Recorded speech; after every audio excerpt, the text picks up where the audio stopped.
Mike is good. Mm-hmm. Yo, what's going on, PC fam? Welcome to another Mm-hmm. episode of Chill with Chill. I'm Big Ox. This my man Chill Tail. We are in the building today. It is the middle of the NBA season, and things are heating up. But Chill. How you doing? How you doing this Saturday? Running good, brother. We running good, man. We back in effect.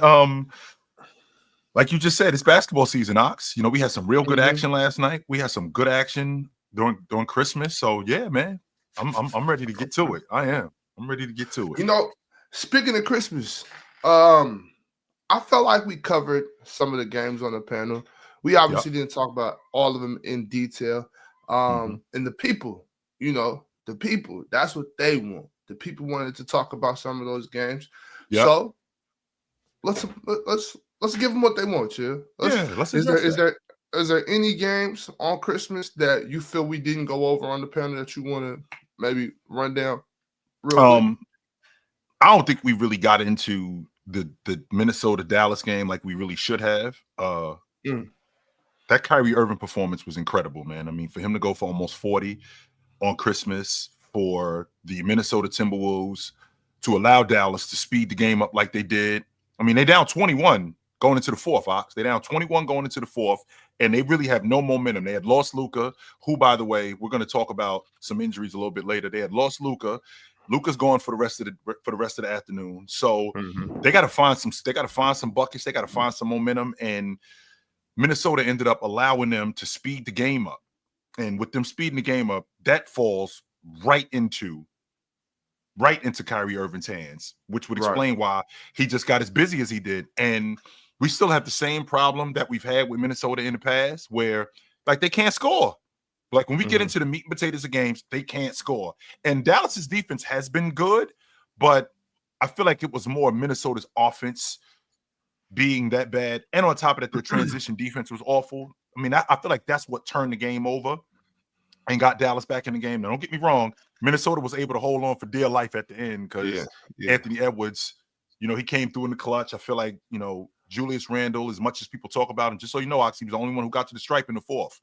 He was the only one who he had a great game on Christmas. A great game. He got busy. He got 100%. He got busy in that game. And he was the only one who went to the stripe in the fourth quarter. I do have to give a lot of credit to how they were able to hold it together those last minute and a half, because like I said, they were holding on for dear life. So I mean, this Minnesota team, I mean, they're so up and down, but it looks like they're trying to get it together. It is, because when you lose a guy like Cat and you lose a stretch four like that, a guy that's that good at stretching the defense, but then you add a guy like Julius Randle who does what he does. I mean, there's going to be a transition period, and I feel like they're going through that right now. So, in the Western Conference is so ridiculous that it's something else. But I thought that was one of the better games. I think anytime a team adds somebody or loses somebody significant, typically it takes a little time to adjust it and get everybody on the same page. Yeah. Now, I do want to say this though, because there was a lot of talk leading up to Christmas. Leading up to Christmas, I think the biggest headline in the NBA was the decrease in views. What's wrong with the league? How do we fix the NBA? I mean, people are talking like the NBA was about to tank or something. Which is not. That's not going to happen. Not going anywhere. I can guarantee in my lifetime the NBA will be here. But I think that's safe to say, Ox. I don't think it's going nowhere. I don't. Right. So I mean, people were talking like it was pandemonium. People were running around in the streets. The NBA sucks. And then on Christmas Day, we got great basketball. I just want to say shout out to the NBA. Shout out to the guys that were playing. Shout out to everybody that gave their all and left it all out there on the floor. Shout out to them. No doubt about it, Ox. No doubt. Now, chill. I gotta play a little devil's advocate here. I'm fine with that role. Sure. The Dallas Mavericks. Yep. They're getting beat down. They're touching every wall in the building. Kyrie Irving turns up. They lose the game. But is it safe to say for the Mavericks, no Luka, no problem? We could get back to it because we've had him out of the lineup for a little bit, right? We've had him out of the lineup for a little bit, so we know how to adjust without him being on the floor. Now, just so you guys know, I'm not sure if Ox is saying that Dallas is a better team without Luka, but they can survive without him. That's the idea. Like they if they lose Luka, they don't fall off a cliff because we've already seen them. Luka go out of the lineup for 4 or 5 games, and with him going out of the lineup, they keep the ship rolling. Kyrie Irving picks up the slack offensively. Defensively, they get even better. So I don't think that this sinks them, but make no mistake about it, they are a better team with Luka in the lineup. 100% they are a better team with Luka. But I do think that they'll be okay. I do. Okay. Mm-hmm. And it was the calf strain or yes. Yeah. Okay. So do we have a timeline or anything? Do you know? Yes, Ox. As a matter of fact, I do. And as you know, Ox, there's 2 injuries that I don't play with. Whenever you talk about somebody heart and whenever you talk about somebody calf, I don't play with that. Nope. Right. So Luka's going to be evaluated in a month. That kind of timeline I am worried about. Yes, he's going to be evaluated in a month, Ox. That's what we're looking at. Mm-hmm. We're looking at a month. So I am worried about that. But again, the Mavs have been without Luka for an extended period of time. So we seen what they look like, and we see that they can adjust without him. Now, this is a longer period of time without him being in the lineup. And on top of this, I hate to say this to you guys, or you Mavs fans, just so you know, Luka's going to be ineligible for any postseason awards. So no league MVP, no All Pro, none of that. He's not going to be available for none of that stuff. No DPOY. None of that. None of that stuff. I'm sorry. Nope. You're going to lose Luka for a month. He's already had 10. I think he's already missed 7 games, Ox. And now we're at a point where this injury he's going to be out for at least a month, and he only has 10 games left. So with him only having 10 games, this month is gonna completely shut that down. But I think this gives the other guys an opportunity, guys like Najee Marshall, guys like Kyrie Irving, who already Kyrie Irving is one of the engines that makes this team go. Klay Thompson can step up and give them more minutes, right? Guys, I feel like guys like that can give them more minutes and just give them better production as opposed to relying on Luka. And the good thing about it is you've had Luka out of the lineup, so you could get back to that. And it wasn't like you had Luka out of the lineup like 2 or 3 months ago. This just happened, Ox. Like maybe like 3 weeks ago, he just came back. So you could so I think we can get right back to it, right? We can get right back to Luka being out of the lineup and us getting back to what we were doing. Okay, so let's check out. Let's check out up to January 15th. Okay. So today they're up here in Portland. Okay. So we're working with a back-to-back. They was in Phoenix last night. They had to jump on a bird last night, and they had to head up to Portland. So they play you guys tonight. They should win that game. Yeah. Portland's tonight. Then Sac on Monday. Sac on Monday, and Sacramento is in somewhat of a disarray. And if I'm being honest with you, Ox, it's kind of interesting because when a coach gets fired, it kind of rallies the team, and you see them win games after a coach gets fired. I'm not sure that. I think Sacramento can win that game. I think they beat the Trailblazers, but I think Sac can beat them. Okay, and then after they leave Sac, head to Houston. Houston's going to be a tough one without Luka because Luka owns them. I don't know what it is. I don't know what it is about Houston, but Luka gets busy against them. With no Luka, I'm going to take Houston in that game. Okay, Cleveland on the 3rd. I think Cleveland serves them. Right. And then on January 6th, now Memphis, as we'll get into a little later, they're missing Ja. We don't know for how long. So right. And January 6th. Memphis is another situation, Ox, where when Ja was out of the lineup, they could win. Yes, they can. Like when they had those other guys like Jaren Jackson stepped up, right? Zach Edey's been playing good. Like they have other guys to step up and fill that void. Don't get me wrong, Ja's the engine, and they're a much better team. Just like Dallas is a much better team with Luka in the lineup, 100%. With that being said, Memphis has shown that they can win without Ja when they got their other pieces. They've shown that, and I feel like Marcus Smart. I mean, he could get right back in that lineup and take over for Ja. So I'm going to take Memphis in that game. Okay, so right now we're looking at 1, 2, 3, 4. 1-4 projected. 1-4. So 1-4. Then so it's a back-to-back. They're they're at Memphis and then they fly home. That's a quick flight, nothing big. Quick flight to back home. They play LA Lakers. I think they could beat the Lakers. Back-to-back. Okay. I Okay. think they could beat the Lakers. Yep. Okay, so right now they're on a 4-game homestand. The Lakers, then Portland comes down. They should beat them. Should beat Portland, and then they got 2 games against Denver. Sunday we play Denver, then Tuesday we play Denver. I think they get one of those games at minimum. I mean, without Luka, I think it's going to be tough. But I'm sorry. Denver is also a team that's in disarray too. You know, they got some defensive issues. They gave up 149 yesterday to Cleveland.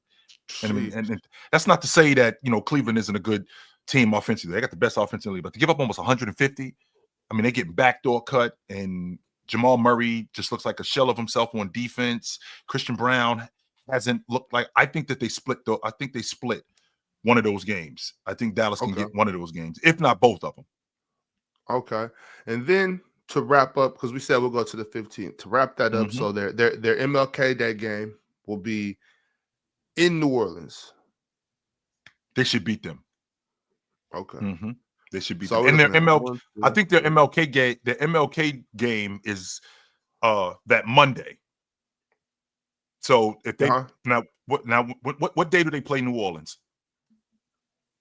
Well, they play. It says on Wednesday, because January 15th. That's okay. So that's MLK's birthday. That's not MLK. That's not the holiday. The holiday is that Monday. That's the slate of games. Oh, yeah. Okay. Yeah, so that's the game. So they don't have a game on. Okay, so they don't get one. Then. Do they play on Monday? On the 20th? No.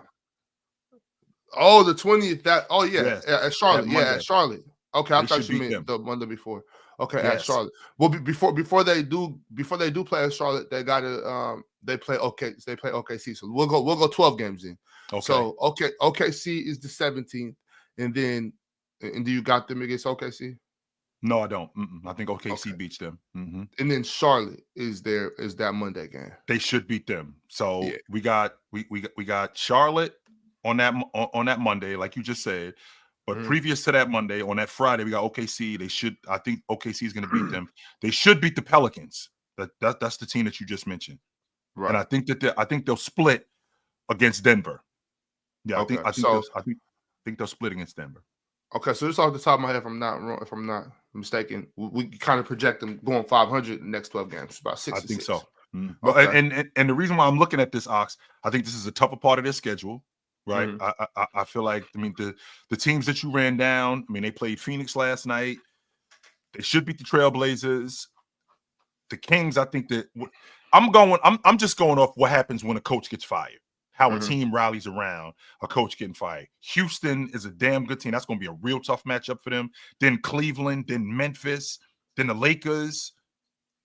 They should beat the Trailblazers. Then Denver, back to back. They should beat the Pels, Oklahoma City, and then Charlotte. They should beat Charlotte. But I think this is a real tough part of their schedule. Really tough part of their schedule. I would agree.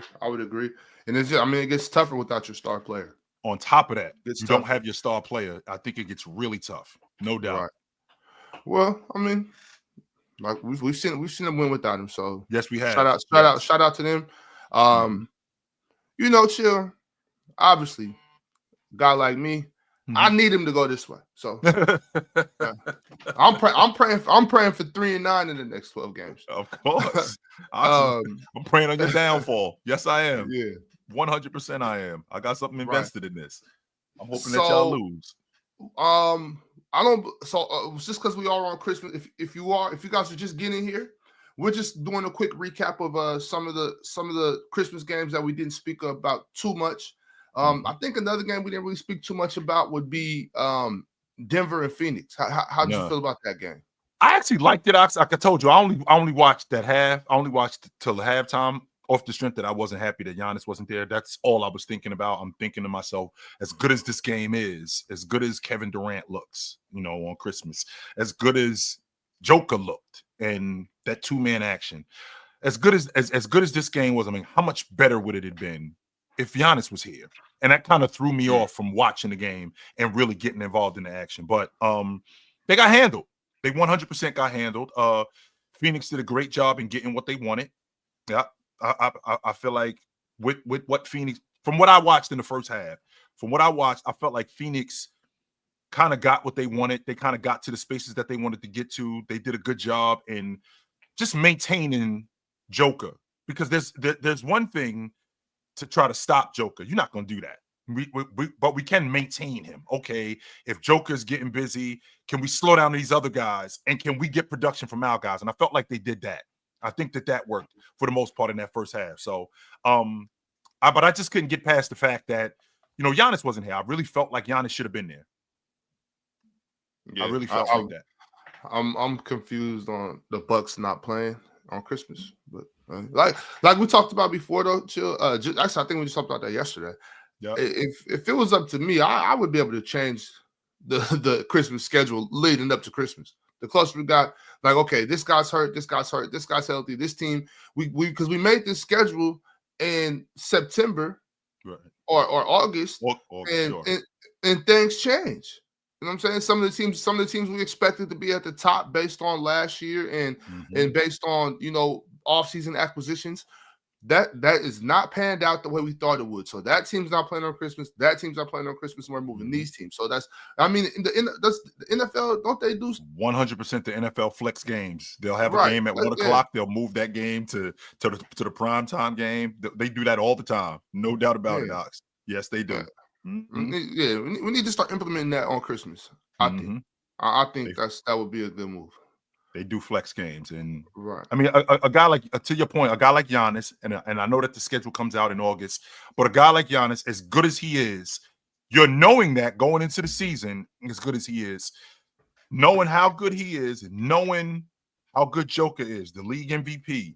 I think that's a matchup that you would want to get on television too. And I understand, okay, the Euros, and the league doesn't really want to bother with Euros as much as we want them to. No.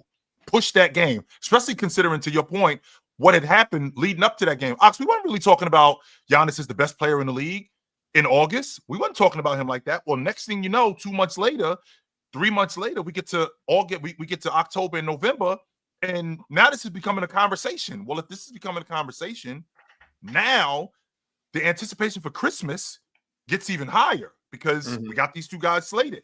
So right. Yeah, we absolutely could have that. And again, you can't predict injuries. You can't predict availability. But I feel like those two guys, they should have been on Christmas.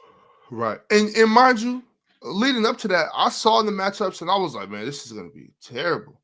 And I was gladly mistaken. I was so happy to be proven wrong. I just want to say that. I never want the NBA to be bad. I never want to not enjoy the game I'm watching. Yeah. But you know what I'm saying? But I'm gonna call it how I see it. For instance, Chill, last night we had the Celtics versus Indiana. And before the game even started, I'm like, yo, Ron, you know Denver and Cleveland are playing, you know? We anticipated that. And we're watching the game on playback, and it was worse than I thought it was gonna be. Oh my God. I mean, they were down 30 at one point. It was worse than I thought it was going to be. I'm talking about shit. We sat there and watched these guys chuck up 8 or 9 contested, some of them contested, some of them open, just chucking up threes for 8 or 9 possessions back to back to back. Maybe 2 people touched the paint, and those people were on defense. By the way, and I was just like, oh well, this is.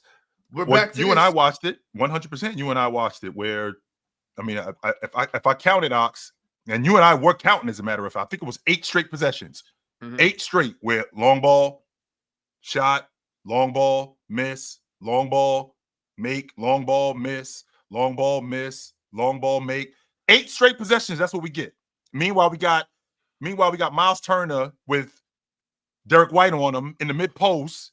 You got Derek White on him in the mid post. And he's looking out to the wing. By the way, he's got so much space around him where he can get busy on Derek White, right? He can get busy on Derek White where there's no reason why I need to throw the ball out to the paint. Now, throw the ball out to the long ball line. Now, Ox, what you're going to sound like is you're going to sound like that old get off my lawn. You can't get with the times. You don't understand basketball. This is what basketball is today. You have to get off of the old days.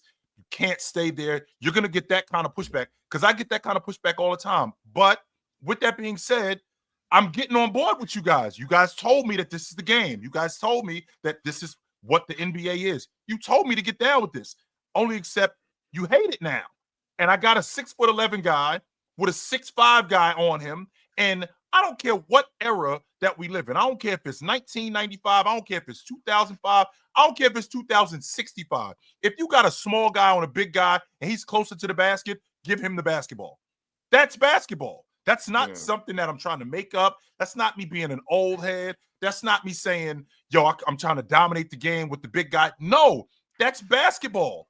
When you have a big guy who's 6'10" and a small guy, Ox, maybe I'm a dummy, but your percentage when you score goes up when you get closer to the basket. Is that fair?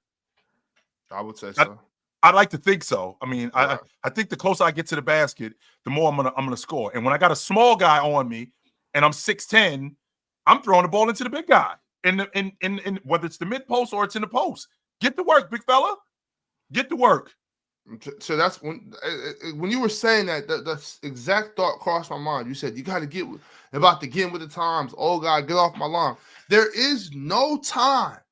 There is no time that you have your starting center with the ball on the block against their starting point guard, and he's not even looking at the rim, and we're saying, "Oh, that's good basketball. That's what you're supposed to do." Yeah. No, I don't care. I don't care what anybody says in the chat, what type of statistics or basketball you're gonna try to throw at us. I don't care who they're playing against, and I don't care what they're gonna do on the other end of the floor. This is the mismatch that we want. In fact, that's the mismatch that we're looking for. We're looking to get no valid reason just to. And that's what we saw. I remember a time too where if let's, for instance, if I got a small on me on the block and I don't even look at the ball, I remember a time where a coach will call a timeout because of that. And I'm talking about snatch you by the chest. What are you doing? Get physical with you. Grab your jersey. What are you doing? Or Oxford, you being a big fella, he's snatching somebody off the bench. Get him. Get him. Get him off the floor. Get him. You looking around. And Ox, you looking around like, what did I do wrong? Well, I can tell you what you did wrong. You're not shooting the ball. And if you're not going to shoot, we'll get another big guy in here who will. Get off the floor. But, okay, let's get with the times.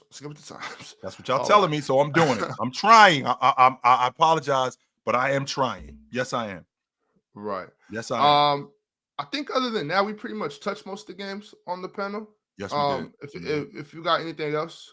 No, I think we talked about just about everything that was to talk about yesterday in terms of those games on Christmas, the Boston Celtics and Philly. I think this Kristaps Porzingis injury, I'm gonna pay more attention to it. I know he's been out of the lineup before in the past, so it's kind of something that is to be expected. But with that being said, Ox, I mean, I do worry about it in terms of chemistry because you got other teams gunning for you guys, and teams have gotten better. So I think that this is something that I'm going to be really conscious of. I don't know how long he's going to be out of the lineup, but I'm going to be paying attention to that. Right. Mm-hmm. KG signed this talk about the Knicks game, please. I think he might be talking about Christmas. I think we pretty much went over that on the panel. Yeah, we did. Mm-hmm. We talked about the Knicks game. Mikal Bridges looked great. I thought Wemby just got busy against Cat, and to Ox's man, OG Anunoby, who slowed down Wemby in the meat and potatoes of the game. I think that was largely due to Wemby being out of gas. And I feel like OG had fresh legs at the end. And when I say fresh legs isn't the term I want to use.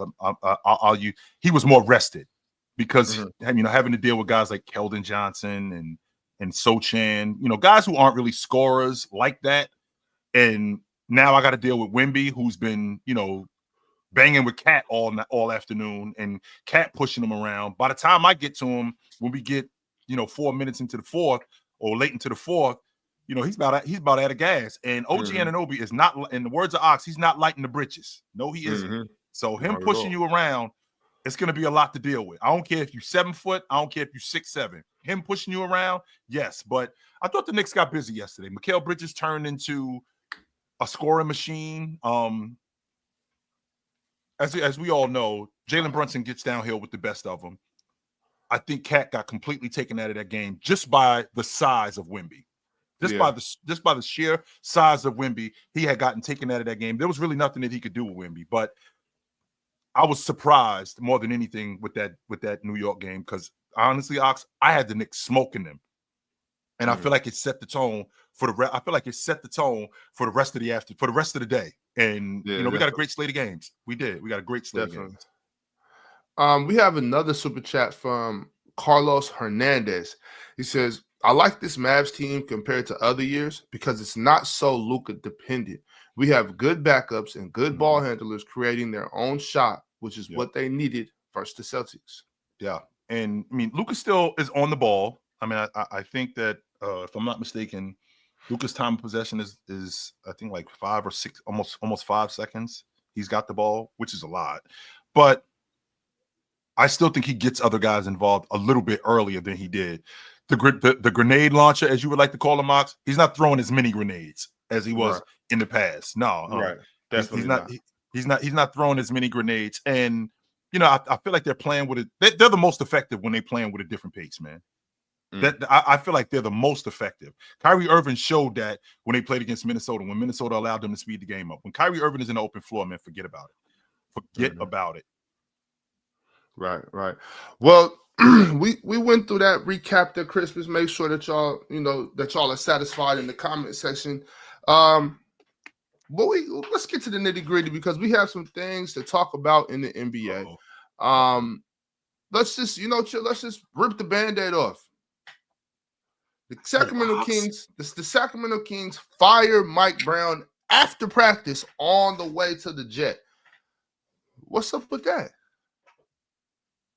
Ox, you're a Sacramento Kings fan. I don't buy into the small market thing when it comes to Sacramento. Sacramento is the capital of California. It's not a small market. Let's kill that right now. All right. It's the capital of the state of California. So, but it's difficult because of their history in getting talent there. But Sacramento has always been this kind of organization. I mean, they'll have stretches where they're good, and then they'll do stuff like this right here, where it's completely classless. Like I told you yesterday, Ox, you knew Mike Brown was fired yesterday. You knew he was fired the day before that. This wasn't just something that you came up with an hour ago. You knew Mike Brown was gone. It wasn't a situation where Mike Brown was fired and you just figured that out an hour ago. No, you knew that. You knew it. You knew it last week. You knew Mike Brown was fired, and that was just a classless way of going about that. But Ox, if we look at the state of this team, okay, so 2 years ago when you told me that this Sacramento Kings team, which was 12th in the Western Conference the next year, you told me that this was going to be a playoff team that was going to be a top 5 seed in the West. I was laughing at you like you was Richard Pryor. Ox, you don't know what you're talking about. Get out of here. And only to find out that, yes, this team is legit. That's the perfect time to upgrade right then and there, just like the 2019 Trailblazers, just like the 2021 Atlanta Hawks. That's when you upgrade. But what happens is you draft De'Aaron Fox. That works out. But then you draft Keegan Murray. That's not working out. He's not the player that I thought he was going to be. You and I had this conversation, Ox, probably a year ago, where you had him compared to Jason Tatum in year 2. That's what you were seeing, and it's not working out like that. He's not nearly as aggressive as he should be. He's not the defender that I thought he was going to be, which he gives me flashes of that. But in year 3, that's not good enough, especially considering what you guys had just done. Sasha, who's the EuroLeague MVP, comes over here. He's rotting on the bench, but you trade for Sabonis. That works. Mike Brown brings a different culture where he holds guys accountable. It doesn't seem like that's working with these guys. It seems like these guys just they don't buy into the criticism. They don't buy into the hard coaching, which for some guys isn't necessary. For some guys it is, Ox. Some guys you gotta stay on them. Some guys who they're not really the professionals that you want them to be. You got to stay on them. And I feel like a lot of these guys haven't responded to what Mike Brown has done. Also, I'm thinking about this whole coach of the year thing. I feel like it's a curse. I'm starting to feel like that it's a curse. And the reason why I'm feeling like that is because if I look at what's going on in recent history, I mean, these are how many coach of the year awards Eric Spoelstra has. 0. He's been with the Miami Heat for over 20 years. Yeah. Over 20 years. Mike Brown, fired. Monty Williams, fired. Nick Nurse, fired. Dwayne Casey, fired. Coach Bud, fired. Mike D'Antoni, fired. So I'm thinking to myself, is it good to be the coach of the year? And he just signed an extension, if I'm not mistaken, that's like less than a year ago. Yeah, we have him up to 2027. So he literally just signed an extension. Still owe him $30 million. So. Unbelievable, man. I mean, this isn't a good coach. This is a damn good coach. And maybe in management, you missed on a couple of things. You missed on Keegan Murray. He's not panning out to what you thought he would pan out to. You missed on Sasha. I don't know what you're doing with Ellis. And then we had some other factors. Ox, that Sacramento team, that wasn't Mike Brown's fault last season. That's a 50-win team. If Keegan got hurt. Right. If Malik Monk doesn't get hurt, if Herter doesn't get hurt, that's a 50+ win team last year. Trey Lyles got hurt. You lose Malik Monk in the last month of the season. When you're in a playoff race, I think they were in 6th place. You go from 6th to being in the play-in tournament, right? You lose Herter, you lose Trey Lyles. That's a big deal for a team that's fighting for a playoff spot in the Western Conference, considering how packed the Western Conference was. That wasn't Mike Brown's fault. Mike Brown coached his ass off last year. Mike Brown coached his ass off. On top of that, this year, again, Keegan Murray hasn't really worked out the way that I would want him to. DeMar DeRozan isn't fitting in how I thought he would. I thought that he would fit in better than what he's fitting in right now, but I feel like they did Mike Brown wrong. 100%. Well, sure, that's the thing there. I feel like DeMar DeRozan isn't fitting in, and that's a coaching issue. I think that's a coaching issue. I mean, you said we missed on Keegan Murray. I disagree. I think that's another coaching issue. Not being able to have him and DeMar DeRozan work together, I think is a coaching issue. You know what I'm saying? I don't think we missed on Keegan Murray. I think Keegan Murray played great his rookie year. I think he played great last year. And I think that DeMar DeRozan stepping in made him take 2 steps back on offense. Still think he's playing really solid on the defensive end. So I honestly, I wasn't with firing Mike Brown. Don't get me wrong. That's not what I'm saying. I'm just saying I needed Mike Brown to start making some adjustments within the offense now, because everything changed with DeMar DeRozan, and that's what everybody was saying when it happened. They're like, well, he doesn't play, he doesn't play. I'm like, we got Mike Brown. I'm not worried about what DeMar DeRozan did in the past. Right. You know what I'm saying? I'm like, we got Mike Brown. He's gonna implement DeMar DeRozan into our offense. I did not expect this from us. I did not expect us to be slowing the ball down, giving it to DeMar and watching them play in the mid-range. Like, what's going on here? You know what I'm saying? Well, and that's what everybody was telling me was gonna happen. And I'm being hard-headed like I always am. And I'm like, no way, we're not gonna do that. Mike Brown's not gonna allow that. We're gonna play good basketball. We're gonna keep going. And we didn't do that. And so that's the reason I'm saying I don't think we missed on Keegan Murray.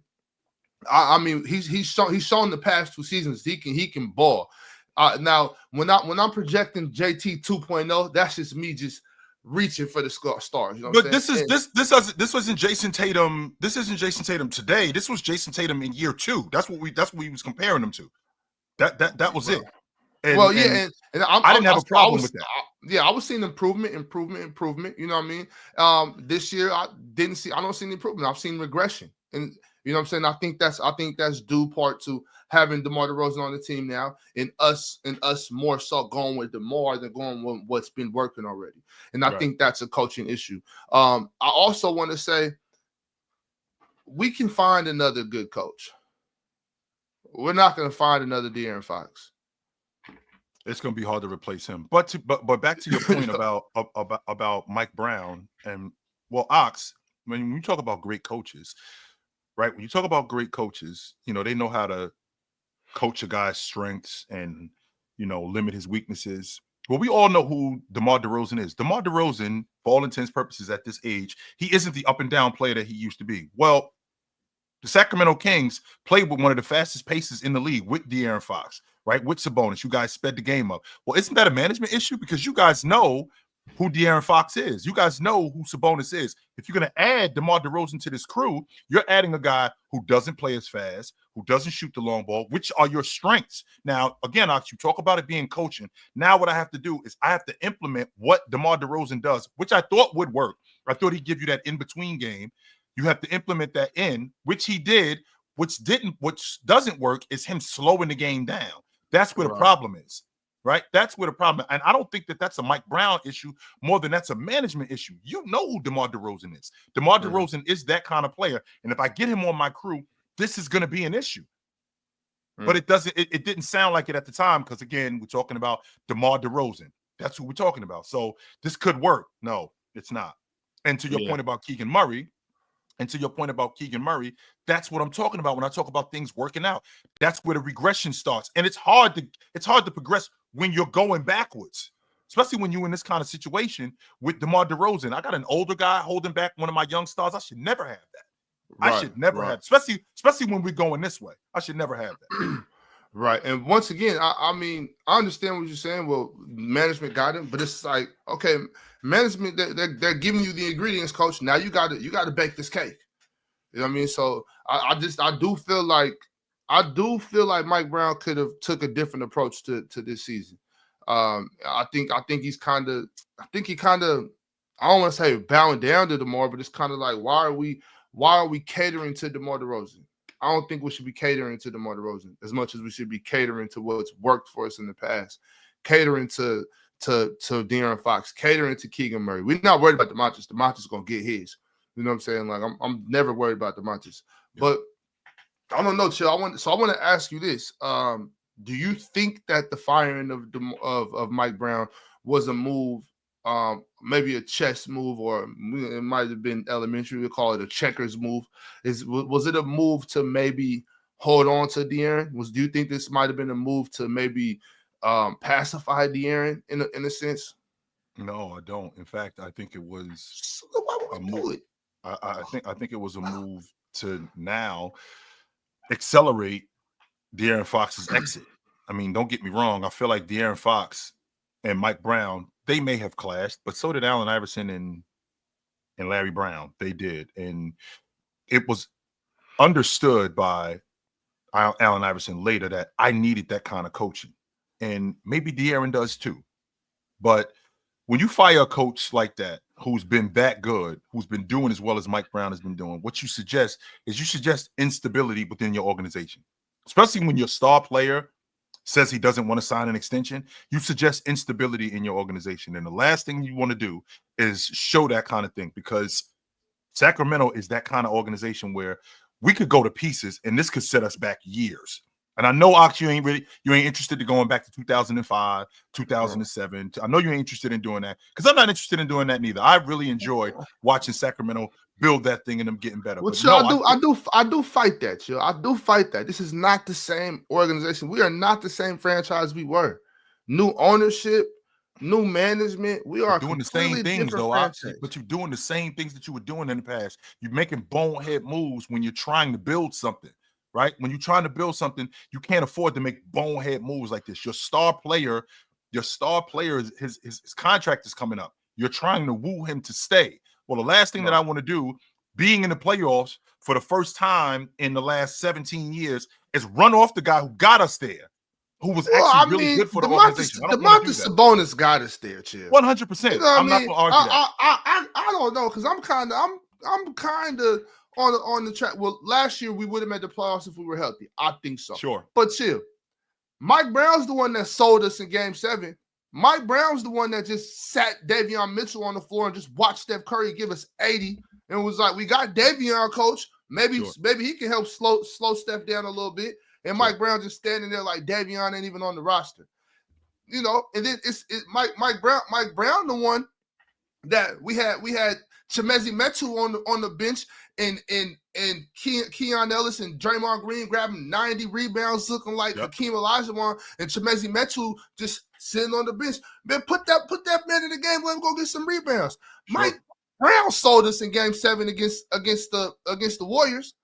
You know what I I mean? mean, how are we going to slow down I'm Steph just Curry? saying. That's number one. Well, How are we going to slow down? Davion Mitchell.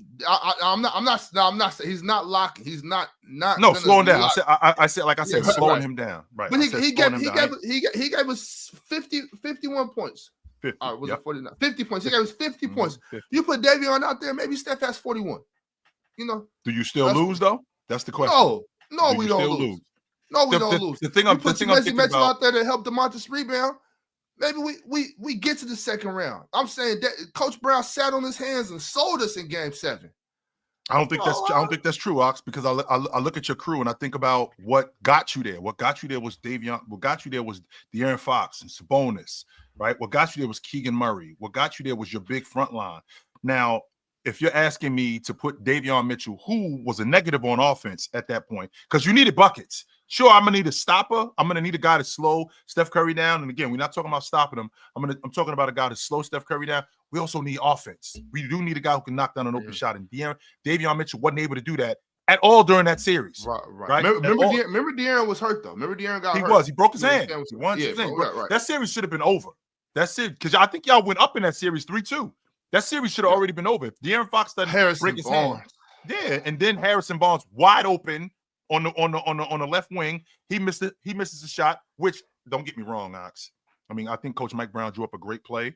I thought Coach Brown did a good job in coaching off the strength of doing what he could to slow down the rest of them dudes.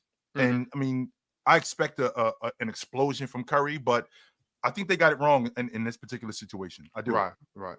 Now, mind you, I'm just trying to cope a little bit. You know, I'm just trying to cope a little bit. I don't think Mike Brown. I think Mike Brown did a hell of a job that season. I was in real time, not in hindsight. In real time, I was upset with Mike Brown about that Game 7 though. So I'm not, I did a whole stream about it. You know what I'm saying? So I'm not just pulling this out of nowhere. I was very upset with Coach Brown after Game 7, but I was very happy with him for that whole season. I was happy with Coach Brown last season. This season, I was a little down on Coach because I thought that he let DeMar DeRozan take our offense hostage. When I don't think we should have a guy like De'Aaron Fox playing second fiddle to a 35, 36-year-old mid-range assassin. Yeah, Keegan Murray either. So once again, I just want to put it out there. Everybody told me that this was going to happen, and I was being hard-headed and said, no way, Coach Brown would not let that happen. Don't touch the iron, Ox. It's hot. Don't touch the iron, Ox. It's hot. I was wrong about that. Somebody get us Mike D'Antoni. Never thought I'd say that, right? But go call up Mike D'Antoni from the old folks home. Hey, Coach, what you doing, man? Why don't you come coach our crew? You ain't got nothing busy going today, on. Coach. Yeah, come coach our crew. Man. Let's wait. First, I think we gotta. We'll get to the super chat in a moment. Let's get to the library real quick so we can move on. We still got more topics. We got to talk about Kawhi. We got to talk about a lot of things. So let's get to the library real quick. We'll start with Leaf Diggy. What up, Leaf? What's going on? Leaf, I don't got time for this shit today. Hey, listen, I wouldn't be me if I didn't kick somebody while they down. Oh, okay. I wouldn't be me. Come on. Like, I believe I told you on your podcast right after Game 7 that y'all was going to go right back to the shitter. I believe I said that. I could go to the video. And while I'm kicking people while I'm down, but Bobby, I ain't going to just leave you out. I was happy to report, before I get into the topics, I'm happy to report that the San Francisco 49ers will not be competing in the NFL playoffs today. No, we will not. No, exactly. We will not. That means that they will go back to the shithole where they belong as well. So we don't have to believe in them. Something other disgusting that came to my phone early. Eli Manning is up for Hall of Fame. First ballot Hall of Famer. That's utterly disgusting news. I think the NFL they got to do better. They got to do very much better than that. Be honest with you. But to get into the topics, Christmas Day. Ox, just so you know, when Eli Manning retired, just for the record, when Eli Manning retired, he's in the top 10 in touchdowns. He was in the top 10 in yards. He was in the top 10 in passive completion. All right, he was in the top 10. He's in the top 10 in these things, and he won 2 Super Bowls. So I just want to put that out there, just so you know. Okay, Bobby, keep listening to the man that's gonna give you career totals, bro. We're gonna be right. That's what the Hall of Fame is about. That's what the Hall of Fame is about. What are you famous for? Hall of Fame. What are you famous for? I'm famous for throwing. It's only it was I was in the top 10 all time. All the quarterbacks in the history of the NFL, not 10 of them threw more touchdowns than me when I Chill, retired. who's better, Chill? Eli Manning or Tony Romo? Eli. Okay. Obviously, Eli's better than Tony Romo. Anybody is better than a Dallas quarterback if it ain't Troy Aikman. But just to get into the Christmas games, I'll be honest with you. Everybody was so busy to pump the ratings up from last year. I think it was up 84%, whatever.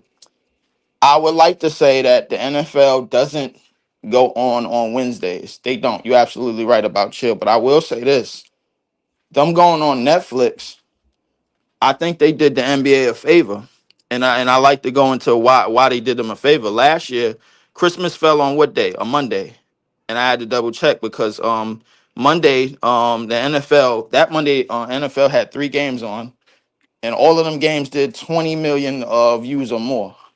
The 5 games that was in the NBA none of them did over 6 million views last year. But I don't think that was up at the NFL fault. They had it on a Monday. I don't think they ever had Christmas games on a Monday. However, whatever They being play on said, Monday, though. Don't they play on Monday though? I mean, the but NFL they owns usually too got many one. They sports. usually got one Monday night game. I didn't take 3. It was 3 games on last year on the NFL. But this So year, they overdid it. So they overdid it, is what you're saying. yeah, If it was one game, I think they, yeah. So if you want to say that they came in on some Big Brother shit, I think they did that last year. This year, they realized what they did last year, and they was like, yeah, we're gonna cut the NBA some slack. Let's go on Netflix. And I don't know what the views was on Netflix for them this year, but I do know it helped the NBA immensely because if you turn the channels, you're not gonna see anything NFL related. And now you're gonna see all 5 NBA games on one channel, ABC or ESPN, da da da da da. So I think the Leaf, are NFL you did the Leaf, are you suggesting that you just for a day or two you took it down the block? Is that what you're saying? So instead of posting up on the block that you normally post up on, you took it down the block. So you took it a couple of that's blocks exactly down. what happened. That's exactly what happened. You still set up though. Who got the best work? Yes or no? You still got the best work. Whether you took it 3 blocks down or to the next city, you still got the best work, and the shop is open. You know what that means? What does it mean, Leaf? It means that people got to travel now instead of going And, to the corner to going to the corner store to go and get my guess what they're work. going to do for the good work? What are they going to do for the good work? They're gonna go right down the street because they lazy. They That's why they're gonna go right down the go street. get the better work. If we got to get in the car and go get the better In, work, we in, doing that. no, in the case of the NBA, they're gonna go right down the street because they lazy. I Which would keep explain telling you. why the NFL had 60 million views. Yeah, they're going to because the NFL. I mean, well, hey, lazy. listen. Look. At the same time, the NBA did go up from past 5 years. You wanted progress. That's what they got. They got progress. If you're looking for the NBA to ever be over on Never a day that. when the Never NFL that. is on TV, that Never ain't gonna think that. happen. Never It ain't think gonna that. happen in none of our lifetimes. Get over it. It's over. So And I'm so not the asking that, Leaf. I'm not asking that. This is what I'm asking. Okay, you are king. The NBA schedules their games on Sunday around the NBA, around the NFL. We all know that. Everybody knows that the NBA, everybody knows that the NFL is king. Everybody right. also knows that Christmas is basketball day. I've said this countless times. The NFL, just so you know, Ox, I don't know if you know this, Ox, but the NFL has played since 1948. That's 75 years. I'm sorry, 77 years. Since 1948, they've played twice on Wednesday. They played in 2012. Why? Because the Democratic convention for the presidency was moved. It's So they on had to move Wednesday. the game from Thursday to Wednesday. Wednesday, And then right. in 2020, it was because of COVID. Other than that, they don't play on Wednesday. So I'm asking you, Ox, why are you here? What are you doing here? You ain't never here. There was no reason for you to be here. Just trying to flex a little bit. That's all. I mean, There's okay, no reason for you to be here. all right. Let me ask you. Okay, let me ask you this: if I wasn't there, would y'all be able? Would the NBA be able to gross 20 million, at least 10 million views on some of these games? Cause at least half of what the NFL produced?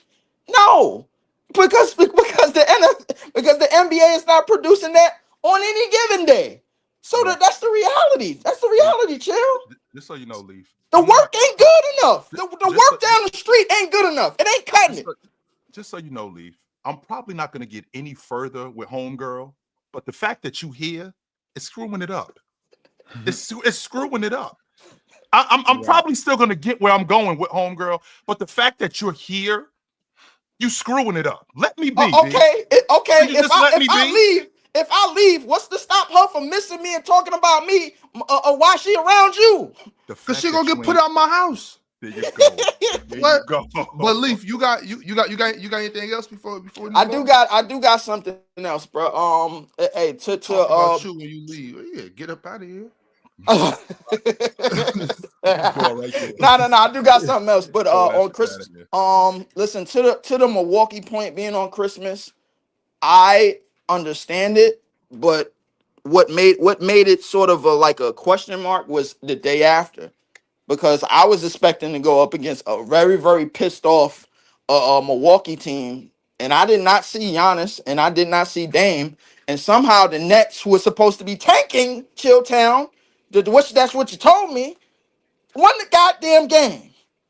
So the reality is like, yo, can we depend on these guys to play on Christmas? Can we? Because like the thing is, I think it's something that you said, yo, Bobby, you have said it. You was like, yo, 10 days before Christmas, I'm looking at injury reports. I'm looking at dudes that's playing less minutes, and I'm looking at dudes that's quote unquote doing the load management shit. Just better game, sure. Yeah, but they're doing a load management. OKC should have played. I agree with you. OKC should have played on Christmas Day. But here's the thing: the stars are what you want to see on that day. I can almost guarantee you, when Dallas was down 20-something points and Luka went out that game, a lot of people turned that shit off. They missed a great one. They missed a damn good game. I bet you they came back too. They probably did come back because they found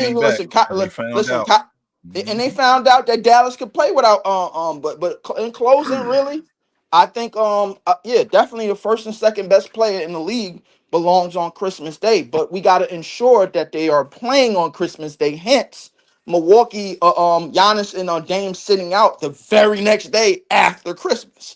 I think they would have played on Christmas. I do. If that game was on Christmas, I think they would have played. So, all right, Leaf Dickey. All right, fam. Yes, sir. Yep. Mm-hmm. I think they would have played though, Ox. If Giannis and Dame was slated, I mean, they weren't injured. I'm pretty confident that they would have played that day. Yeah, I sure hope so. I sure hope so. I'm pretty confident they would have played. Sure. Speaking of confidence in playing, Kawhi Leonard. Here we go. Here we go. Buckle up, ladies and gentlemen. So Kawhi Leonard is shooting for January 4th, if I'm not mistaken. To next Saturday. I think that's How do we feel about that? How do we feel about that, Jim? I don't know how I feel about it, Big Ox. Because to be honest with you, it's not okay. We got him back. Okay, having him back is not my issue. It's not. It's not my issue. It's like homegirl getting out of rehab. Like, how long is she gonna stay clean? That's the $1 million question. You coming home isn't the issue. How long can we keep you off the street? How long can we keep you out here? That's my question with Kawhi Leonard. Him coming back, I think it's going to be great for the Clippers because I think that it gives them more energy. I'm interested to see what Kawhi Leonard looks like when he comes back.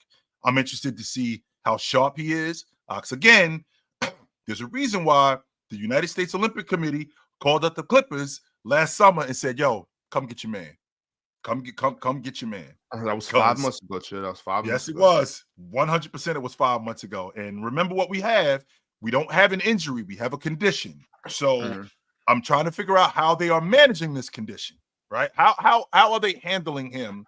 And what kind of minutes can I get from him? I already know in terms of production, if he's healthy, what he looks like. The mid-range is money. He can still defend. He can still get to spots. His ball handling is still great. I think that we still expect Kawhi Leonard to be Kawhi Leonard. That's why we keep saying when Kawhi gets back, Ox, it's been 5 years, man. 5 years. Where for the last 5 years, we've missed it. He has not completed being in the playoffs for the last 5 years. And I don't think that I've ever questioned Kawhi Leonard's game. And I will never question Kawhi Leonard's game. I'm not sure that he's going to hold up for the rest of the season. Now, here's the $1 million question, Ox. What's the plan with him? Is the plan, okay, we'll play 2 games. We'll play 2 games, sit him, then play a game, then sit him. See if we can get him good to go for the playoffs. Is that the plan? I would assume so. I would probably put Kawhi on the 2-1. You play 2, you sit 1. Play 2, sit 1. No back-to-backs. That's what I would do. So no back-to-backs. You play on, off, on, off, on, off, on. And those ons would be like, today we play, and then we play again Monday, right? We play today, and then we play again Monday, and then we play Wednesday, and you off. And then we don't play again till Saturday, and then we play Sunday, you off on that Sunday, but you will play that Saturday. Okay, if we could get him, if we could get him, who's on that team with the Clippers that are good enough to get them to the playoffs? And then what is Kawhi Leonard going to look like come playoff time? Because I seen yesterday, you already know how I feel about Norman Powell. Like, I got roasted by you dudes when I brought up what I did about Norman Powell, right? James Harden, they almost sold it last night. They did. They almost sold it last night. Zubac looked great. Zubac looks amazing right now. Derek Jones looked great. I thought they did a terrible job in taking care of the basketball last night in the meat and potatoes of games. I felt like Kuminga got whatever he wanted whenever he wanted.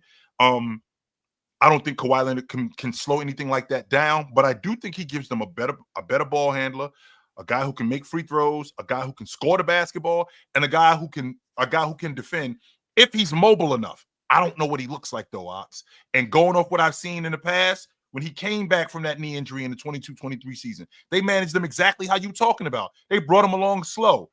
We got into the playoffs. He looked like the best player in the playoffs. Then he broke down. He looked like the best player in the playoffs. Then he broke down. That was 2 years ago. And when I don't play for 5 months, that's not a good thing, Ox.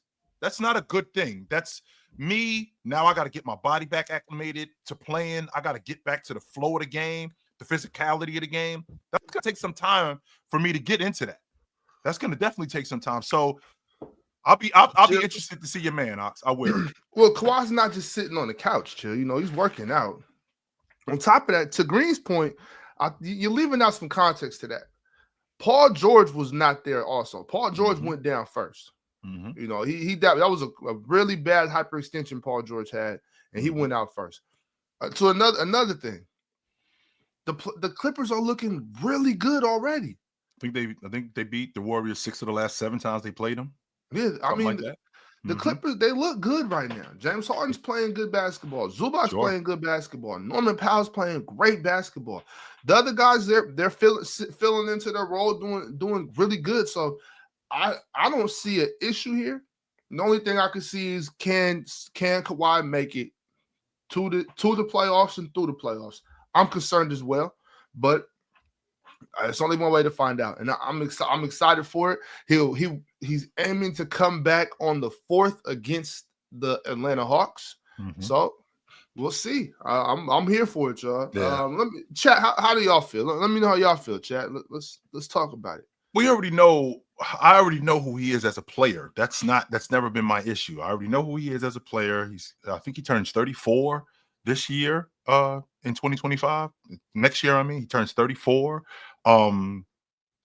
I've seen the Clippers bring him along slowly. I've seen this issue, this lingering issue that he has. I've seen it get worse, and it's gotten worse. And I understand, Ox. Okay, sure, he's not sitting on the couch eating bonbons and not doing anything. No, he's not. He's working out, no question about that. But he's working out in a limited capacity. There's not really much that I can do because I got a bad wheel, and it's gotten progressively worse over time. Now, what they're trying to do is they're trying to manage it. I've said this to you in the past, Ox. When you have a degenerative knee, that cartilage in your knee, that's the rubber on the tire. Well, when that rubber starts to wear, now the wheel is on the road. And if the wheel is on the road, all you have is this. It's friction. Yeah. And, that just doesn't work. That just doesn't work at all. So I'm not on board until I see a parade on Biscayne Boulevard, Ox. I'm out on the Clippers. I was out on the Clippers 2 years ago. I'm out on Kawhi Leonard 2 years ago. I'm still out on him today. I'm out. Yeah, I mean, I'm not going to pretend like I expect his knee to heal. You know, like we talked about before. I got it in my knee. I remember I think I was 29. Went to the doctor and he said, your knee looks like you're 60 something. You got that B. Roy knee. So it's just a matter of time, basically. Yeah, it's bad. And so I understand like what's going on. Like, when me and Ron flew out to New York playing that tournament, yeah, I was done for about 3 weeks. Couldn't do anything. It's your knee, it swells up. It's bad. You know what I mean? But I hope I don't know. Maybe we seen Lonzo Ball. Yes, we did. You know, so you never know. I'm praying for it. I really, really, really, really need Kawhi to come through for us. Improve these guys wrong. There's guys in the comment section in the chat right now that I need Kawhi to prove wrong. You know, I me in particular. This one too. Yeah, I need to make you a believer. Yeah, I need to make you a believer, Chill. But speaking of this topic though, you sent me this graphic. And it says LeBron is 40, KD is 36, yep, Curry is 36, Westbrook is 36, Harden is 35, PG is ass, CP3 is 39, Dame is 34. Chill, I ask you, how do we transition from this group of greats? We got to start marketing these younger guys even more. Yes, we do. Because I mean, the NFL is not an uncharted territory. We had this problem, not a problem. We've had this situation in the past where we get into a point where, okay, we got to move on from the older guys, and we got to, because as young as the league is, we have to start making a transition. So the way you do that, Christmas is a great springboard because you've seen Wemby, you've seen Cat, you've seen the Knicks. Then you move over to Minnesota with Anthony Edwards and Luka Doncic. Then you see Jason Tatum, right? You see Jason Tatum and Jaylen Brown and Maxey. You see these young guys, showcase these guys more. And a thing that I was thinking about, Oxen, maybe I'm a little bit crazy. I think the NBA would do a better job in terms of ratings if they did it like they do on Christmas. Yo, put these guys on TV more. And not only put these guys on TV more, put games on more where, like when you own a day, right? All right, so let's say for the sake of argument, you own Christmas where there's really not much else going on. These Slater games, put these Slater games on and showcase these guys a lot more. That way you can make the transition like you did when you lost Magic, and then you lost Bird, and then you lost Jordan, and then you lost Isaiah in 4 consecutive years. Then you can make the transition because you put the camera on Shaq more. You put the camera on Olajuwon more. You put the camera on Barkley more. You can make that transition as opposed to we still stuck on Curry. We still stuck on James. We have to make the transition by putting the camera on Anthony Edwards and Jason Tatum. Now, don't get me wrong, Ox. I think Anthony Edwards and guys like LaMelo Ball, you know, we got to sign them dudes up for some etiquette classes because when the camera's on, when the camera's on, I don't know if them dudes, they realize that the camera, they think they talking to their homeboy. So we may have to sign them up for some etiquette classes. But other than that, I do want to put the camera on Anthony Edwards more. I want to put the camera on LaMelo Ball. I want to put the camera on Jason Tatum so we can make that transition from these older guys. Ox, you just ran down 8 or 9 guys. That's a generation of players that we're about to lose in the next 2 or 3 years. And chill, Kawhi wasn't on that list. And Leonard wasn't on that list, right? So that's 8 or 9 guys. It's a generation of guys that we're about to lose in the next 2 or 3 years. They're going to be gone. So who's pushing the league forward? These younger guys. That's who it is. I mean, we still Giannis, Jokic, Luka, those guys are still young. Sure. And I think those guys are great basketball players. I think we'll be okay.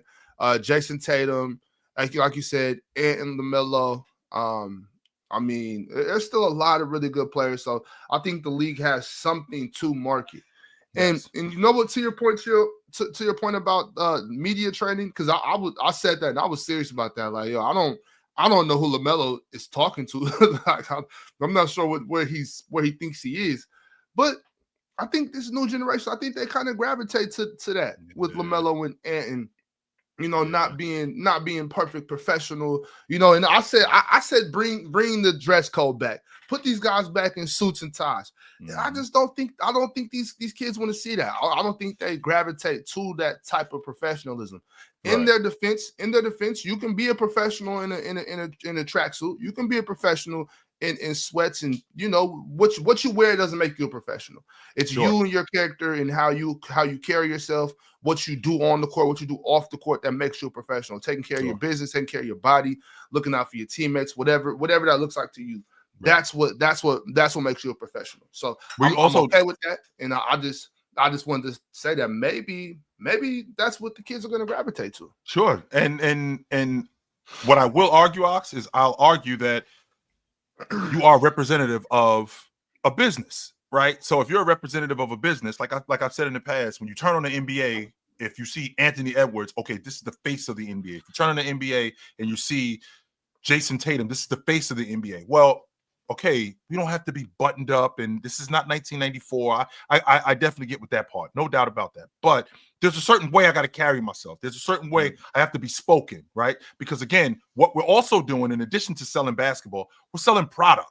So when I got a guy like Anthony Edwards, who's as young as he is, and we had all this shit going. I'm like, wait a minute, hold on, let's reel a young fella in, and it's easy to talk like this right now when you're not as gassed up, but that's where the media training comes in. They want to talk to you right after games when you are when emotionally you're at your peak, so you can get you to say something wild. That's where the training comes in. Calm yourself down, get yourself together. Yeah, we want to see things authentic, but the cussing and stuff like that on national television. Nah, see, we that's the kind of stuff that we have to clean up, because again, this is a business that we have here, and if you guys are going to be the face of that, and you're going to be on Madison Avenue, we have to sell that. Yeah, I was kind of disappointed with LaMelo after the game when he was answering the one question. Says, "Oh man, whatever coach says, something like I can't remember exactly because it was like a month or so ago." But I was just kind of like, "Come on, LaMelo, like you're supposed to be the franchise player. You're supposed to be the point guard. I need you to be able to break it down a little better than that, because kids, and I know people don't think so, but kids are watching this and they're like, oh, but LaMelo don't gotta watch film and study the playbook. Why should I? Because kids are delusional. They've been out there, they've done this. They're like, man, I'm just as good as LaMelo. I could do that. You're not as good as LaMelo, man. So you got to focus in, and I just think sometimes I know Charles and a couple guys were, I'm not a role model. I'm not sure exactly. I know that wasn't exactly how he didn't mean it. That's exactly what it was. Yeah, right. But it's kind of like, but you are, and these kids do want to be you, and they will try to do what you do, and they're not you. Like a lot of kids think, oh, well, Steph, I can shoot just as good as Steph. You don't shoot close to half as good as Steph Curry. You know what I'm saying? So you do have to, be a little professional. But hey, I'm fine with the players that are coming up.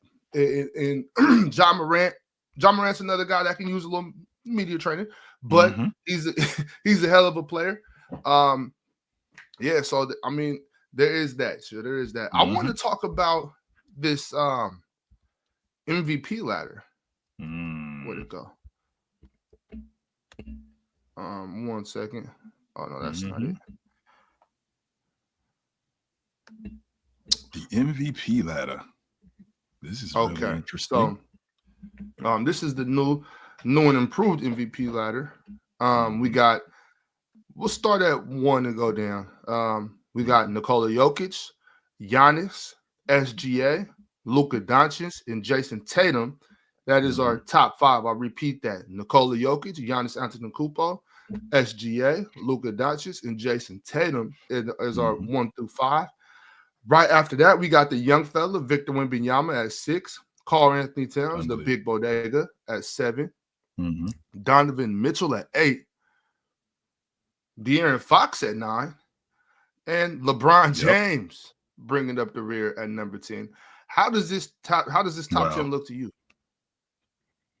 Well, I think Donovan Mitchell should be a lot higher, considering how good Cleveland is and how much better they've been with him on the floor, the playmaker that he is, the distributor that he is. Now, sure, his scoring has done this, and he could be a little bit erratic in terms of his scoring from time to time, not all the time, because he's been pretty solid.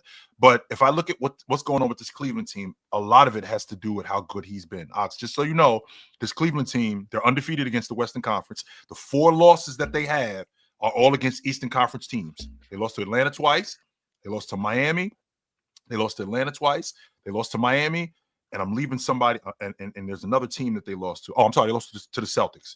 So they of the 4 losses that they had. But they're undefeated against the Western Conference. They're rolling right now.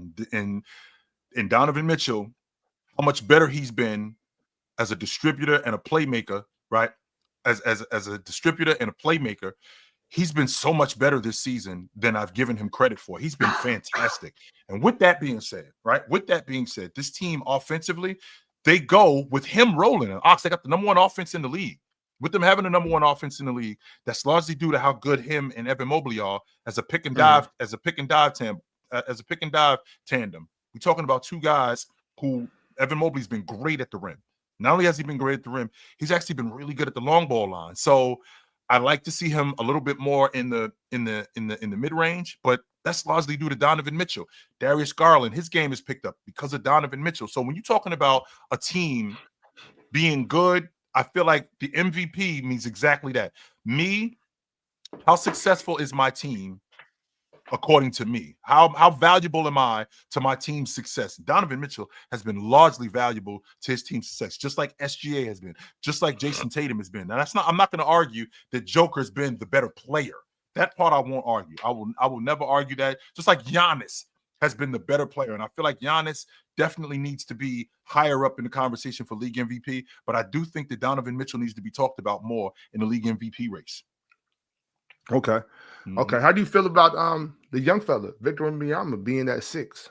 I think that they jumped the gun on him. I think that was largely due to what we saw on Christmas. Don't get me wrong. I think that San Antonio I think they've exceeded expectation. I won't argue that at all. Yes, I 100% believe that they exceeded expectation. They've been a lot better this season than I thought they were going to be. They're actually on pace where we are right now. Yeah, they're on. I think they're on pace to win close to 40 games this year. They're on pace to win close to 40 games. That's double what they did last year. Victor Wembanyama has been great as a rim protector. He's probably the best rim protector in the league. But for him to be where he is right now in terms of the league MVP, I think that was predicated on what we saw on Christmas. I think that kind of compounded it, and I think it's good. I think it's good for the league because this is another guy that you're going to market. The thing I'm concerned with, Ox, and I've said this to you in the past, it's okay for Victor Wembanyama to be the best player in the league in year 5. It's okay for him to be the best. It's okay for him to be the defensive player of the year in year 4 than in year 2. It's okay for that to happen. He does not have to be that right now. That's not necessary for him to be that right now. And that's not to say that I'm holding Victor Wembanyama back, because I'm not. I want Victor Wembanyama to be what he is as quickly as possible, and I want him to stay that. But what I don't want to do is I don't want him to be that at the expense of him not being ready to be that yet. I don't want to do that. Right. Understandable. We got Jay in the lobby. I'm gonna pull him up, but first let me run through these super chats really quick. Mo says, chill. How good was 2016 Steph? He was insane. W show. How good was Steph Curry? I mean, he had the best offensive season statistically in NBA history. I mean, I'm not sure that he was better than James in 13, Chamberlain in 62, Jordan in 88, 89, Jordan in 91, 92. But statistically, he had the best NBA. He had the best offensive season in NBA history. He was fantastic. He wasn't good. He wasn't great. He was phenomenal. Yeah. Mm-hmm. I'm here to tell you, Mo, he wasn't even better than Kawhi in 17. But whatever. I got so much heat for that, Ox, when I said that Kawhi Leonard should have got a vote for MVP, and because I would have voted for him. I would have, considering what he did. I was fine with that take. There's nothing wrong with that take. Trash Pro says, chill. Oh yeah, I like this one. Eli Manning or Phillip Rivers? I'm taking Eli Manning over Phillip Rivers because Eli Manning proved that he could get it done when it mattered the most. That doesn't mean that he couldn't throw with the best of them. One of the things that I always liked about Eli Manning was how he didn't get rattled. Eli Manning was one of those guys, Ox. He'll throw a pick six, and you'll see some quarterbacks. Oh, no, Eli Manning's like, run that again. My fault. Give me the ball. Run it again. And we'll get right back to it. I saw Phillip Rivers on a San Diego Chargers team that went 14-2 and got bounced out of the playoffs. I saw that happen. Now, don't get me wrong. Eli Manning was on a team that had a really good defense, and that defense carried them far into the playoffs. I still got to do my job as a quarterback. I got to take care of football. I got to hit guys when they're open. I got to man the offense. And he did that. He didn't do that once. He did it twice to prove it wasn't a fluke. So if I'm going to pick between two guys, I'm going to pick Eli Manning over Phillip Rivers. I got to go on my guy Phillip, but I get where you're coming from. Hey, chill. Who was Eli Manning in NBA terms? Who was the NBA version of Eli? Who was the NBA version of Eli? Just a guy who, he buckets. That's who he is. Without the championships. Yeah, he's Jimmy Butler. He's the guy in the regular season. He's really good. He's the guy that takes the SAT. He's the guy that gets C's and B's in class, and then he'll get a 1,600 on the SAT. He gets a 1,550 on the SAT. That's who he is. He's Jimmy Butler. In the postseason, he's incredible.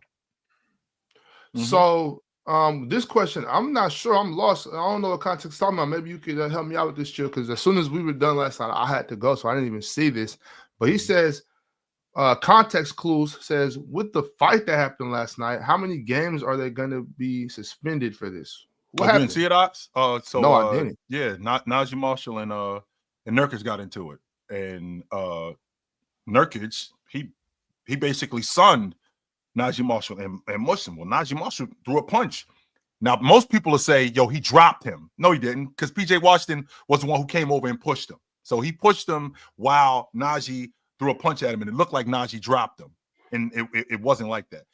PJ Washington pushed him over, and they both got ejected. Najee Marshall is probably looking at minimum a game, maybe 2 game suspension. Nurkic is also he's probably looking at a game suspension. So they got into a little scuffle. Yeah. So Nurkic mushed him. Straight mushed him. What you doing, little dude? And then Najee like, what? And swung on him. Mm-hmm. Okay. Wow. Well, keep your hands to yourself, guys. We got Jay in the lobby. Let's pull my man up and see what he got for us today. What up? What's good, Jay? What up? Hello, can y'all hear me? Mm-hmm. What up? Chill. Do you think part of the reason why the NBA is losing its ratings is because it just takes a little too long for us to get to the postseason? Like compared to the NFL, where it's like it's shorter weeks, but we get to the postseason like that. And then we before. You don't think that contributes to it? No, because we get to see these guys more, and with seeing these guys more, the anticipation for the playoffs heightens. So the more you get to see Jason Tatum and how good he is in the regular season, that enhances how you feel about him come playoff time. Like, imagine what he's going to look like in the playoffs. I mean, you just saw him a couple of days ago. He went 43 and 12, something like that, against the Bulls. 43-12 and 43-13 and 10. Right. And then you see him a couple of days ago on Christmas. He goes 32 and 15. You're like, okay, can this translate over to the playoffs? If you can keep that kind of production up, now don't get me wrong, I don't think Jason Tatum is a 30 and 15 guy, but if you can keep that kind of production up where a guy is good and you can see him regularly, especially in basketball, I feel like that heightens your curiosity for what they're going to look like in the playoffs. No, I don't think that the season is too long. I've never my thought is, like, you could really just miss the first half of the season and just pay attention to the second half, and that's when we really get to see what guys are about. Because that's when guys start taking the season a little more seriously. And I think that what you miss in the first half of the season, you miss a lot of things. You miss the maturation of this crew. You miss how much better a guy has gotten over the course of the season. A guy isn't playing. If you come in February, if you come in March, you don't see how what he looked like in October or in November, and see the difference between how Ja Morant is playing in November to how he's playing in March.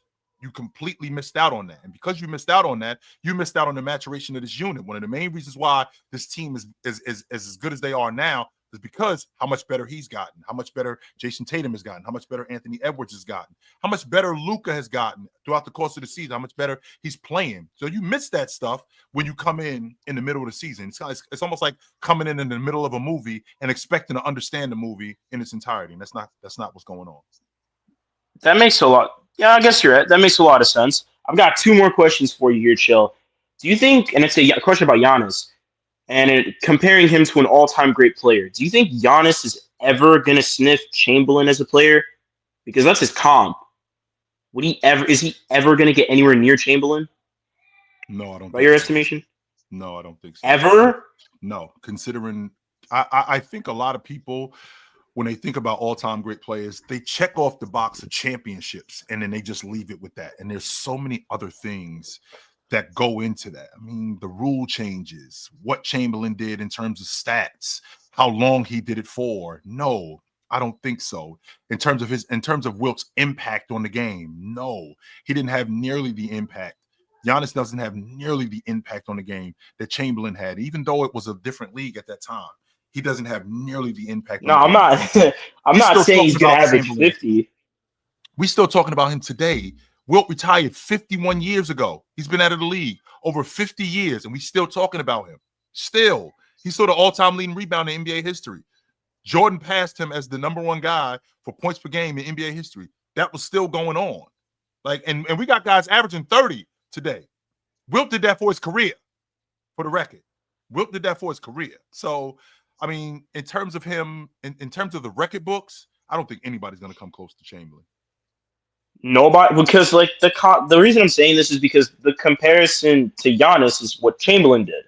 You know, the super freak athlete, big man that passes really well, defends at an elite level, gets to the rim whenever the hell he wants. I mean, that was his comp. So, because at this point, I believe Giannis is a 2-time league MVP, 1-time DPOY winner. Back, by the way. Back-to-back, NBA champion, finals MVP, having an elite postseason run in that championship run. Like, I was thinking like maybe another 2 rings, but no, not at all. Well, first of all, I don't think that Chamberlain is his comp. I'm on record saying I think Giannis is Dr. J set bigger. I think he's a bigger Doc. I've said that. I'm on record saying that. That's what he reminds me of a lot. Really? A bigger version of Doc. Yes, that's what he reminds me of. He can't shoot like Doc though. He can't shoot like Doc. I mean, Doc wasn't a great shooter. Doc could shoot it, but Doc wasn't a great shooter. And if you've seen Giannis lately in his mid-range, it's a lot better off the dribble, not just off the dribble, but catch and shoot, pick and dive. That's who I've compared him to. And I think a lot of people get it confused when they hear me compare guys to him. They think that I think this guy is that. No, but that's who he reminds me of. He reminds me of a bigger, faster, stronger version of Doc. That when I see him. So Chamberlain is one of one. There's nobody that I compare Chamberlain to. Nobody. Ever? It'd have to be some super freak athlete that just breaks Olympian records and then like shows up and does some crazy stuff like average 40 a game, and then you'll say he's like Chamberlain? The only guy that I talked about like that was Shaq, and that was because of Shaq's impact and the amount of gravity that Shaq drew as a big. It was incredible what Shaq was. But other than that, man, no. That's the last guy to ever get compared to Chamberlain as a player. Yeah, that was it. I got one more question here for you, Chill. And it's about JT. JT right now, let me just read you off these stats real quick. Give me a second. Let me just pull them up. He is right now, he's almost close to averaging double-digit rebounds. So he's about to be 30 and 10 very quickly. I got it right here. I got 22, 13, 32, 15. He didn't play against the Magic. 43, 15, and 10. 31, 10, and 4. 28, 12, and 2. 17, 13, 34, and 10. Do you think he's gonna get to 20 and 10? I'm on record saying this. If the Celtics, if they win 65 games this season and he's 30 and 10, I dare you to keep the league MVP away from him. I dare you. I dare you to do it. What's the case? What's going to be the case against them? They can't do that. So they can't do that. That's what I'm saying, Ox. That's what. I think he's at like 20. I think he's at like 29 and 8 right now. 29 and 9. if they end up winning 60+ games this year and he's 30-10, I dare you to keep it away from him. I dare you. He's 28. He's 28.7, 9.6 assists, 5.6, 9.6 rebounds, 5.6 assists. That's 29. So a couple 10. more. That's 29 and 10. That's like what, Bird 10. season? That's like what, Bird in the 80s? Yeah, I don't know which season. If you're 30, 10, and 5, your team wins 63 plus games. You're the MVP. And I got really? I doubt that. I doubt that, Big Ox. Don't just hand it to Jokic. No way. Absolutely chill. They did that. They just did it. They did it a couple years ago. He was a 6 seed, 7 seed, and they handed him the MVP. Now remember, they just did it. Now remember why they did that. When Joker won the league MVP as a 6 seed. Number one, he was basically leading the NBA in everything. Especially isn't that what he's doing now? Everything. That's what he's doing now. But here's the difference. Nobody was doing what Jason Tatum or SGA was doing. No, and I think they're a 7 seed right now. Denver is, and with him doing that, remember that's the same reason why they gave the MVP to Russell Westbrook when he was the triple double king. He ended up doing that 3 more times. He didn't sniff it. Well, same logic with Joker. As good as he is, and as good as he's got to win because they can't justify giving him the league MVP. No, hold on a minute here, Chill, because it's a little bit different. The difference between Jokic and Russ is when Jokic did what he did years after, they still kept handing him MVPs. That's the difference. The difference is they still kept giving it to him. But they were the number 1 seed last year, so that's the difference. Number 1 seed last year. Yeah, you don't think number 1 seed? That's right, Jay. Yeah. Well, Jay, we do got to get moving. Got a quick segment to do before we wrap it up, and we do not want Claire calling and texting. Have a good one, guys. Have a good one. Good to talk to you. All right, Jay. Mm-hmm. Yeah, that'd be hard to do. That'd be real hard to do. Keeping him away from the MVP. Now, Chill, to wrap up the show, we got some games today. And I just want to get your take on these. Get a quick prediction. Yep. Let's start with the game that comes on first. We got Miami and Atlanta. Atlanta's been really good lately, yo. They have been. They've been, and this kid Jalen Johnson, 20 and 10 guy. This whole thing with Buckets going on. Buckets is not playing in Atlanta, by the way. He's staying home to rehab. I'm going to take Atlanta in this game. Getting ready for that trade. Mm-hmm. We got OKC and Charlotte. I'm pretty sure. OKC should handle them. They should. Right. And then next we got the Knicks versus the Wizards. The Knicks should handle them. 5-win team. Yes, the Knicks should handle them. They should. Right. Mm-hmm. Okay. Milwaukee, Chicago. And again, I think the last time they played the Bulls, I think the Bulls beat them. So you get I think you get Dame back. I think you get Giannis back. The Bucks should handle them. Yes. And then next we have 2 500 teams with identical record. 15 and 15 Phoenix Suns versus the 15 and 15 Golden State Warriors. Oh boy. The battle of the mid chick. The battle of the mid chick. So Phoenix just played last night. Golden State also played last night. And I'm going to take Phoenix in this game. Yep. I'm going to take I'll take Phoenix. Okay. Yeah. Then we have Detroit versus Denver. Detroit won a couple of nights ago in Sacramento in, for lack of a better term, bullshit fashion. I can't see them going into Denver and beating them. After what just happened with Denver, no. I can't see that happening. No. I think that Denver handles them. Now, mind you, Ox, this ain't the same. Detroit doesn't suck. They're a lot better, but they should not go into Denver and beat them. I think that Denver beats them. Right. And then Philly, a team, I want to point this out. I said that Philly was going to have 20 losses before 10 wins, and I was wrong. They are 11 and 17. We got the Philadelphia 76ers playing against the Utah Jazz tonight. Philly should beat them. Philly 100% should beat them. Consider now. I think is Philly going out to Utah, or is Utah coming to Philly? I believe it's in Utah. Okay, so Philly got to come out there. Philly should beat them. They should. If Joel Embiid is available, which he should. We ain't seen Joel Embiid since Christmas, so he should be available. This isn't a back-to-back. They should beat the Jazz, but we'll see about that. And then Dallas is here in Portland tonight. I'm taking the Mavs. They should beat them. Okay. Yep. And then to wrap up this slate of games, we have the Sacramento Kings down in LA against the Lakers. I'm going to take the Lakers tonight. Yep. I'm going to take the Lakers tonight. Even though teams have a tendency to rally around their coach when a coach gets fired, I think this is a different situation tonight. The Lakers have been playing really well against Sacramento lately, so I think the Lakers get them. Chill. If we get swept by the Lakers this year, Actually, you've owned them over the last 2 or 3 years. Oh, I'm telling you, chill. I'm out on DeMar DeRozan because that's what it is. That's what it is. That's that LeBron versus DeMar thing. That's all that is.